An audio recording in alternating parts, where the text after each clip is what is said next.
This is the Convene podcast. My name is Maggie, digital media editor. Post Dobbs decision, the destinations where the Society for Maternal-Fetal Medicine can safely meet have dwindled to a select few. Here's how the association has navigated increasingly tricky legal contracts, member dissonance and advocacy, and the difficult decision to relocate the meeting at the last minute. Moving your meeting amid rising reproductive rights concerns. Written and read by Jennifer N. Dienst, Senior Editor of Convene. In March, urologist Ashley Winter took to X, our Twitter, to share that she wouldn't be attending the American Urological Association's 2024 annual meeting held May 3rd through 6th, 2024 in San Antonio, Texas.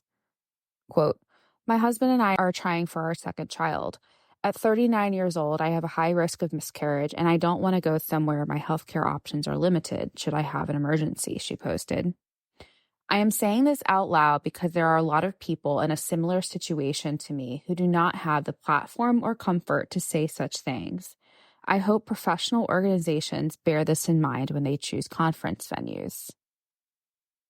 By mid-April, her post had received 1.1 million views, 23,000 likes, 2,400 reposts, and 404 responses, many of which came from other women and physicians voicing support for her decision. That wave of dissent has become increasingly familiar for healthcare associations that host meetings in states like Florida and Texas, where laws have placed extreme restrictions on abortion care and reproductive rights. According to the New York Times, 21 states currently ban or restrict abortion earlier in pregnancy than what Roe v. Wade established, and that number is increasing. In April 2024, Arizona's Supreme Court upheld an abortion law written in 1864, a ruling that, if stands, would eliminate abortion care almost entirely in that state.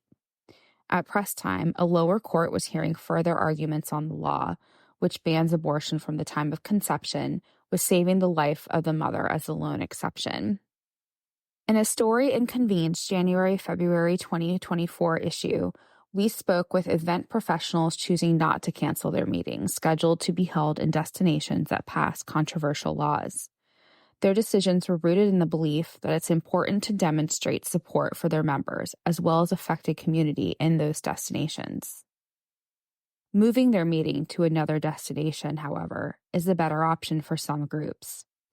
That was the case for the Society for Maternal-Fetal Medicine, whose 43rd annual pregnancy meeting last year, originally scheduled to meet at the Gaylord Texan Resort and Convention Center in Grapevine, Texas, to San Francisco, held February 6th through 11th.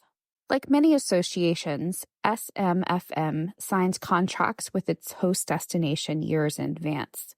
In 2019, they began including a frustration of purpose clause when, quote, "we started seeing these really egregious state laws," said Neka St. Gerard, CMP, Chief Program Officer of Meetings, Membership, and Marketing at SMFM. That clause allowed the organization to exit a contract up to 2 years prior to the meeting date if the state passed a law banning abortion pre-viability. At the time, St. Gerard said that wasn't something they worried about too much due to the protections afforded by Roe v. Wade. That all changed in 2021. That year, Texas passed SB 8, which banned abortion starting at 5 weeks. The law also circumvents Roe v. Wade by relying on enforcement by private individuals through civil lawsuits, rather than state officials enforcing the law with criminal or civil penalties. By then, SMFM was less than 2 years out from its annual meeting in Grapevine. Quote, "We have what we thought were guardrails," St. Gerard said, "but in this Texas instance, we fell outside of the frustration of purpose clause, so we had to bring it back to the board and say, okay, what are we going to do?" The financial penalty for canceling was steep, almost $500,000, and not everyone agreed on whether they should stay or go, St. Gerard said. Some members from Texas voiced an objection, saying that they would feel abandoned, and part of the board felt that they could make an impact by staying in Texas. On the other hand, she said, quote, core to our mission is reproductive access. SMFM members are high-risk obstetricians, and abortion training is also part of the meeting's educational curriculum. With SB 8 allowing for prosecution of physicians who perform abortions, staying in Grapevine would mean risking the livelihood and safety of SMFM attendees. Quote, we were basically left with the decision, St. Gerard said. Do we completely alter the meeting and abandon talking about reproductive access? How would we ensure that our members, abortion providers, would be kept safe? Or do we move it and continue to support members with advocacy efforts in those states, but not bring our meeting there? Ultimately, they made the decision to relocate the meeting to San Francisco when space opened up at Moscone Center.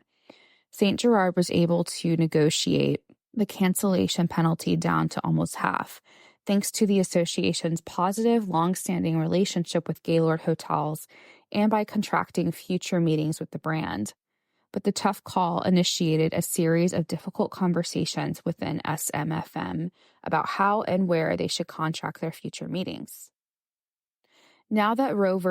Wade has been overturned, having foresight into where there is potential for this kind of legislation to pass is now top of mind for St. Gerard, as her short list of states where SMFM can consider holding its annual meeting has been whittled down to about a dozen. And when she factors in space and room requirements, quote, we're left with a very small set of facilities and states that we can go to.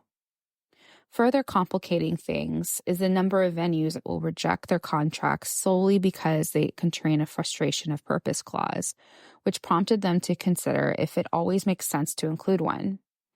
SMFM is currently drafting a policy that allows St. Gerard to more nimbly navigate this and other questions when they arise. As for future meetings, SMFM has decided it will not host its annual meeting in states that restrict abortion. However, that will not apply to their smaller regional meetings. Said St. Gerard, quote, that's where we can bring the message directly to the members in those states. St. Gerard's advice for event professionals facing similar challenges is to stay on top of the issues important to them. It's really about becoming educated about what the laws are in those states, she said, and partnering with your advocacy team to monitor all of it so that you know what's coming and you're not kind of surprised that it's not members that are telling us, can you believe what's happening? And that we know, and we usually have a response ready. We've already started calling a meeting of the board to discuss it so that we can decide what our next steps are. We have to stay on top of it. And again, that's not a role that I've ever had to play, but it's kind of been my world for the past 3 years. If you enjoyed this episode, do give us a 5-star review and subscribe wherever you listen to podcasts. For more industry insights, visit pcma.org/convene. Until next time.